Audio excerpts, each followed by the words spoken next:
Penaburan karbopuron adalah salah satu kunci keberhasilan di dalam menanam benih langsung, sebab karbopuron dapat menjaga serangan hama pemakan benih. Halo sahabat budidaya sayuran labura dimanapun berada. Setelah 1 minggu saya melakukan penutupan mulsa, barulah saya mengatur jarak tanam untuk tanaman timun.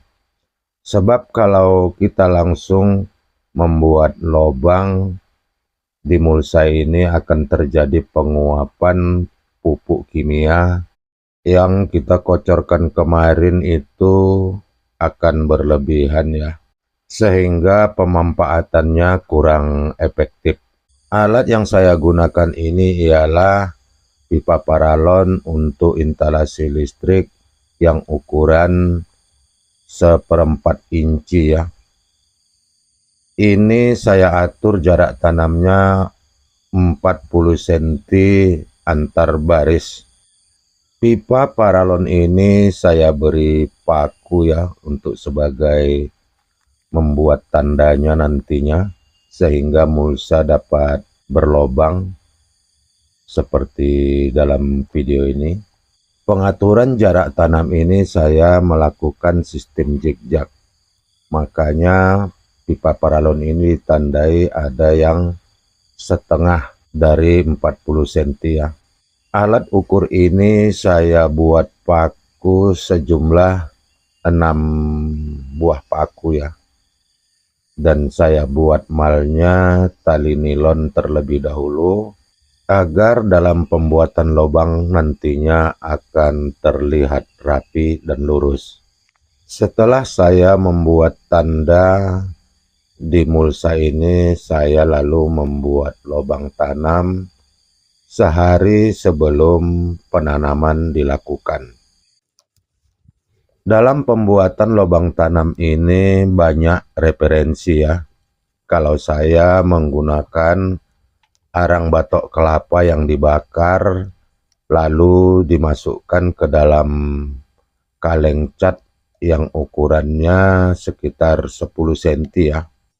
Namun dalam pembuatan lubang sirkulasi udara di kaleng cat ini, kuncinya dia harus sedikit rapat ke bawah ya, sekitar 1 cm dari lantai kaleng ini, agar pembakaran pada kaleng cat ini akan terjadi pemanasan yang maksimal ya.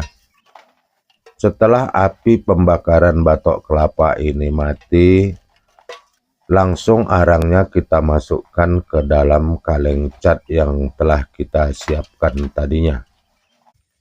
Pembuatan lubang tanam di mulsa ini sebaiknya dilakukan pada siang hari atau mulsa itu dalam keadaan kering ya. Sebab kelemahan menggunakan alat ini, mulsa harus betul-betul kering. Sebab kalau mulsa dalam keadaan basah, pembakaran kaleng ini tidak dapat maksimal. Setelah saya selesai membuat lubang tanam, keesokan harinya langsung saya menanam tanaman timun.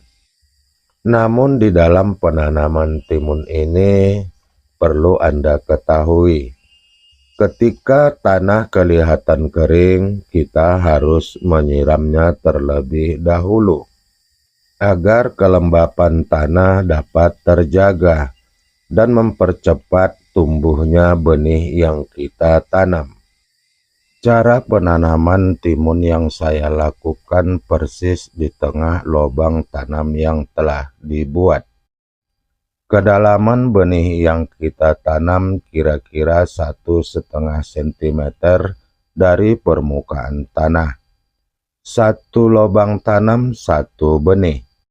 Namun ketika kita menanam benih timun langsung, kita juga harus mempersiapkan benih untuk penyulaman nantinya, agar tanaman timun yang kita tanam nantinya merata. Untuk penyulaman itu saya lakukan di potrai pada hari itu juga. Setelah saya selesai menanamkan benih timun, Lalu saya membuat perlakuan khusus, yaitu dengan menaburkan karbopuron ke lubang tanam. Karbopuron ini adalah nematisida dan insektisida yang banyak beredar di pasaran. Contohnya seperti Curator atau Pura dan juga Marsal. Dosis yang saya lakukan kira-kira 1 gram per lubang tanaman. Penaburan karbopuron adalah salah satu kunci keberhasilan di dalam menanam benih langsung. Sebab karbopuron dapat menjaga serangan hama pemakan benih, contohnya seperti semut.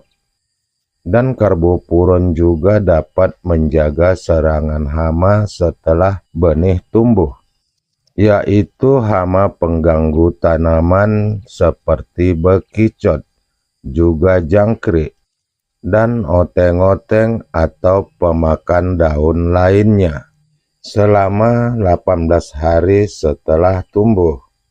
Begitulah cara saya mengatasi ketika menanam timun agar tidak terlalu banyak menyulam. Mudah-mudahan video ini bermanfaat dan menjadi referensi bagi sahabat-sahabat budidaya sayuran labura. Dan jangan lupa dukung channel ini dengan cara like, komen, dan subscribe agar saya lebih bersemangat membuat konten-konten baru tentang seputar budidaya tanaman sayuran. Atas partisipasi dan dukungannya saya ucapkan terima kasih. Mudah-mudahan kita selalu dalam lindungan Allah Subhanahu wa Ta'ala, dimudahkan segala urusan kita, dan dimudahkan pula jalan rezeki bagi kita semua. Dan tak kalah pentingnya juga kita diberikan kesehatan agar kita dapat menunaikan aktivitas sebagaimana mestinya. Dengan akhir kata, saya ucapkan Assalamualaikum warahmatullahi wabarakatuh. Sampai jumpa pada video-video berikutnya.